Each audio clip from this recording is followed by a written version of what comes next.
최양만의 논술은 일단 이 국민의힘 차기 당대표가 누가 되느냐가 굉장히 좀 당의 존망 자체에 큰 영향을 끼칠 것 같은데 현재로서는 이 당대표 선거의 구도가 이 탄핵 반대파와 찬성파의 대결로 압축될 것이다. 이렇게 보는 견해가 많지 않습니까?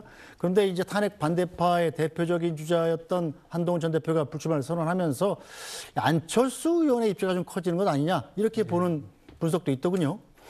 그래서 오늘 한동훈 전 대표가 불출마 선언을 하면서 또 정치를 하겠다 이렇게 얘기를 합니다. 그리고 반극우 연대라고 하는 프레임을 강조하고 있거든요. 그러면 지금 국민의힘 안에 세력을 크게 이제 두 덩어리를 나눈다고 하면 옛날에 뭐 친윤, 반윤, 친한, 반한 이렇게 했었지만 사실 그런 구도로는 설명할 수 없게 된 것 같고 이 친윤이었던 세력은 지금 당의 주류인 것이죠. 그게 언더 친윤이든 보이든 보이지 않든 간에 주류 세력이 있는 것이고 그 부분에 맞서서 쇄신해야 된다고 하는 주장하는 쇄신파가 있다고 저는 생각을 합니다. 그 쇄신파 중에 하나인 한동훈 전 대표는 반극우 연대라고 하는 것을 전환기 씨 입당 같은 모멘텀을 맞아서 이제 깃발을 올린 것인데 한동훈 전 대표는 결국 전대 과정에서 자신도 뭔가 역할을 하겠다는 거잖아요. 그러니까 조경태 의원이나 안철수 의원을 아마 뒤에서 돕는 듯한 역할을 할 텐데 정치라고 하는 것은 항상 정치인이 무슨 말을 하느냐와 누구를 만나느냐,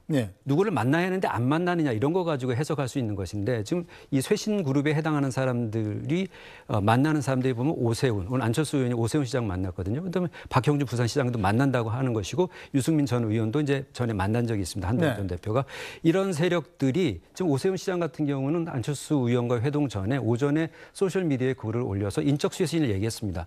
그러니까 국민의힘에 책임 있는 사람들 은 물러나야 된다는 취지로 얘기를 했었던 것이고 그리고 이것을 일종의 당 안에 기득권을 지키려는 세력이 있다. 파괴가 필요하다 얘기를 했습니까? 오세훈 시장도 사실은 쇄신파의 어떤 힘을 실어주고 있는 이런 상황이 되는 것이죠. 그러니까 이런 뜻을 같이 하는 생각을 같이 하는 당의 주류를 상대로 해서 뭔가 파괴적인 변화가 필요하다고 생각하는 그룹이 점점 많아지면서 전당대회에 영향을 미칠 가능성은 좀 커졌는데 문제는 이제 본경선에서 8대2 책임다운 8대 일반 국민 여론조사 2라고 하는 구도 자체를 과연 현재의 국민의힘 당원 구도에서 이 쇄신파가 넘어설 수 있겠느냐 하는 숙제는 남아있다고 생각합니다. 네. 자, 김문수 후보는 저희가 한번 모셨었고 국민의힘 당권 도전하신 분들을 차례로 저희가 모실 계획인데 자, 주진우 의원이 당대표에 도전한 걸 놓고서 또 민주당에서 공격을 했더군요. 방탄 출마 아니냐 이렇게 얘기를 했던데 이건 무슨 뜻입니까? 근데 이제 주진우 의원이 초선 아닙니까? 이제 국민의힘이 여러 지금 혼란스럽지만 초선이 당대표를 한다. 그리고 주진우 의원이 되게 혁신적이고 새로운 인물이고 당을 쇄신할 수 있는 인물인가에 대해서는 다 누구나 물음표거든요. 그러면은 당연히 왜 나왔을까? 그러면은 아까 얘기한 방탄용 그 대통령이 있을 때 그 윤석열 대통령 시절에 이제 대통령실에 있었고 여러 가지 상황에서 친윤 누가 봐도 친윤 아닙니까? 그러면은 본인의 방탄을 위해서 출마했다고밖에 다른 해석이 안 되는 거죠.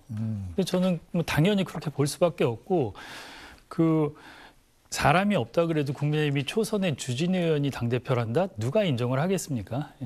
자, 일단 주진우 의원이 이른바 VIP 경로설이 불거진 당일에 이 전화번호 809개 7070 번호를 받아서 특검에서 수사를 받을 수가 있다. 이런 설이 나온 바로 다음 날인가 출마 선언을 했단 말이에요. 이렇게 좀 의심을 받을 만한 일입니까? 저는 그렇게 생각 안 한 게 지금 특검 수사가 얼마나 허망한지 저는 옆에서 봤거든요. 전화 한 통화 했다 그래서 압수수색 다 들어오고 그거와 상관없는 사람 몇 달이 걸쳤을 때도 하고 지금 뭐 종교까지 다 가서 다 털고 제가 들은 바로는 우리 주진우 의원 같은 경우는 44초 통화했어요. 그 통화에 무슨 내용이 얼마나 있었겠어요. 그리고 본인이 그런 것들에 대해서 기억조차 못했던 일들이었고 근데 그거 갖고 털기 시작하면 안규백 의원 1분 넘게 통화했어요. 왜 거기는 압수수색을 안 합니까? 그러니까 저는 지금 특검 수사에 대해서 야당을 무자비 막자비 정말 다 털고 있다 이런 생각밖에 안 들고요. 단지 44초 통화한 거 그거 막으려고 방탄하려고 본인이 출마했겠습니까? 이 출마를 했다는 거는 정말 당의 위기에서 뭐 올해도 하나 보태고 싶은 마음으로 왔을 겁니다. 뭐 당대표가 될지 안 될지는 우린 몰라요. 근데 요즘 주진우 의원께서는 엄청난 활약을 하고 계십니다. 우리 김용태 비상위원장도 하셨습니다. 저는 초선이라 해서 안 될 거 없다고 생각합니다. 저 또한 초선이고요. 오히려 이렇게 젊고 앞으로 당을 좀 더 전략적이고 논리적으로 끌고 갈 수 있는 차세대 리더가 나오는 것에 대해서 당 내부적으로 아주 환영하는 바이고요. 저희가 이런 것들을 통해서 당이 쇄신될 수 있다고 생각합니다. 네, 뭐 생각해보니까 뭐 한동훈 전 대표 같은 경우도 초선도 아니었네요. 한동훈 네, 전 대표는. 맞습니다. 예, 어쨌든 국민의힘 지에서 당대표 후보가 좀 많이 나오다 보니까 압축해서 치르자. 당대표 뽑는 룰도 좀 개정할 예정이라고 그래요? 양만희 논설위원? 그러니까 예비 경선을 치러야 되는데 현재까지 출마 선언을 하거나 출마 의사를 밝힌 정치인이 7명이죠. 그중에서 4명 정도, 앞으로 더 늘 수는 있습니다. 30일, 31일까지 후보 등록을 받게 되기 때문에 그중에 4명을 추려서 본선을 치르겠다는 것인데 이 예비 경선 컷오프가 책임당원 여론조사 50%에다가 일반 국민조사 여론조사 50%입니다. 전에는 책임당원 100%였는데 일반 국민의 여론 50%로 이제 바뀐 것이죠. 그렇기 때문에 당심만큼이나 민심을 보겠다라고 하는 것인데 글쎄요, 이 4명이 이제 올라가게 되는데 어떤 사람이 올라가느냐는 거 아니겠습니까? 그런데 지금 보시면 조금 지명도가 있고 비중이 있는 정치인이 너댓 명 정도 됩니다. 그렇기 때문에 이 예비경선 컷오프라고 하는 것이 큰 의미가 있을까? 아까 말씀드린 대로 결국 본경선의 책임당원 80에 일반 국민 20이라고 하는 그래서 윤희숙 혁신위에서 얘기했던 혁신당 위에서 얘기했던 일반 국민 100%로 가야 된다. 그래야 국민들의 여론을 반영할 수 있다라고 하는 그런 것들이 수용되지 않는다고 한다면은 사실 쇄신파에서 이 본경선에 좀 어려움을 겪을 것이고 그렇게 되면 결국은 올라간 4명 중에서 뜻을 같이 하는 후보들 간의 어떤 단일화라든지 이런 부분이 모색되지 않을까 하는 생각이 듭니다. 네, 알겠습니다. 자, 국민의힘 당대표 경선이 진행되는 동안 다른 후보들에 대해서도 저희가 한 분씩 모셔서 보수 정치를 부활시킬 사람이 누구인지 좀 따져보는 시간을 갖도록 하겠습니다. 일단 김문수 후보는 나왔으니까요. 다른 후보들부터 좀 되시는 분부터 저희한테 연락을 주시면 시간을 마련하도록 하겠습니다. 자, 국민의힘 당권 경쟁이 이제 본격화되는 가운데 당의 혁신 작업은 그런데 이 제자리의 걸음을 걷고 있습니다. 오늘도 윤희숙 혁신위원장이 지도부의 혁신안을 받아들일 결심이 필요한 시점이다. 이렇게 강조를 했는데 그 얘기 잠깐 들어보겠습니다. 그것이 만약에 통과되지 않으면 그다음에는 어떤 쇄신안도 의미가 없고 그리고 전당대회도 의미가 없어요. 지금 이 모든 것은 지도부의 의지입니다. 당장 오늘이라도 의총을 열 수 있지요. 의소기할 시간이 그동안 없었다라고 얘기하는 것은 사실은 그 의지의 문제로 비칠 여지가 굉장히 많기 때문에 왜냐하면 시간을 2주를 들였기 때문에 충분히 논의하시라고 그렇기 때문에 당장 오늘부터라도 저는 지도부가 결심을 하면 된다고 생각해요.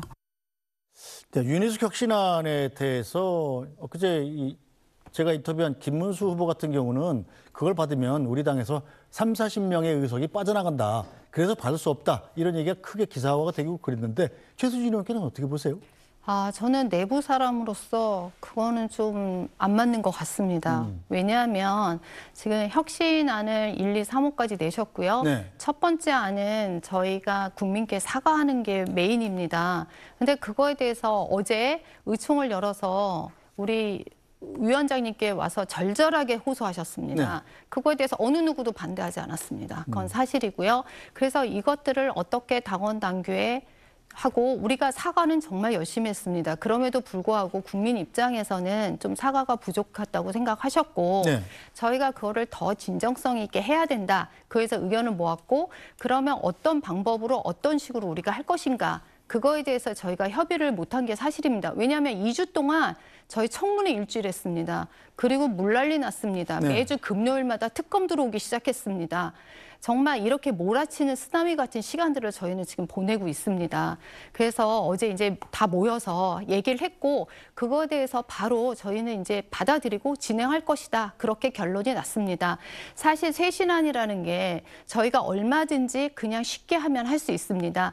근데 결국은 그런 일들을 어떤 적절한 절차에 의해서 진행을 해야 되고 또 그런 거를 민주적인 방법으로 통해서 공론화됐을 때 그것들이 진실성이 나타나고 또 그것들을 우리 의원들이 지켜가는 공약처럼 될 수 있다고 저는 생각을 합니다. 그래서 이제 그거에 대한 시간이고 조만간에 이 혁신안에 대한 가시적인 성과가 나올 거라 생각합니다. 그리고 우리가 이 시간에 못한 거는 어차피 당대표들이 나올 거고 당대표들이 혁신안을 들고 나올 것입니다. 네. 그래서 윤희숙 위원장의 혁신안을 받아서 좀 더 숙성된 그런 혁신안들이 도출된다고 저희는 지금 생각하고 있습니다. 네, 이용기 의원님 보시기에는 어떠세요? 이 국민의힘 혁신 작업 제대로 진행되고 있다고 보십니까? 아까도 말씀드렸지만 윤희숙 혁신안이 유일한 돌파구라고 네. 생각을 하고 그리고 첫 번째가 이제 사과라고 얘기하셨는데 저는 지금 후보들이나 그 국민의힘의 상황을 보면 앞으로 사과한다 그래도 국민들이 진정성이 있는 사과라고 받아들일까 생각이 들어요. 그리고 저는 그 비상계엄이 있고 그 내란 상황에서 국민의힘 의원들이 윤석열 대통령 체포를 40명이 가서 막고 뭐 이런 상황이 계속 될 때 전 그런 생각을 했어요. 과연 국민의힘이 나중에 태세 전환을 하고 제대로 정당으로서 온전할 수 있을까 이런 걱정을 했는데 이게 이제 현실이 되고 있고 전 이 혁신안이 안 받아들여지면 3특검이 끝나면 국민의힘은 위원정당 해산으로 갈 수 있는 정말 위기라고 생각을 합니다. 그래서 잘 알겠습니다. 판단하고 국민의힘에서 정말 모든 것을 바꿀 수 있는 대표가 나오지 않으면 국민의힘의 앞길은 쉽지 않을 거라고 전망합니다. 알겠습니다. 자, 오늘 말씀은 여기까지 듣죠. 이용기 더불어민주당 국회의원, 최수진 국민의힘 국회의원, 또 양만희 SBS 논설위원과 함께했습니다. 세 분 수고하셨습니다. 예, 고맙습니다. 네, 뉴스브리핑은 잠시 뒤에 돌아오겠습니다.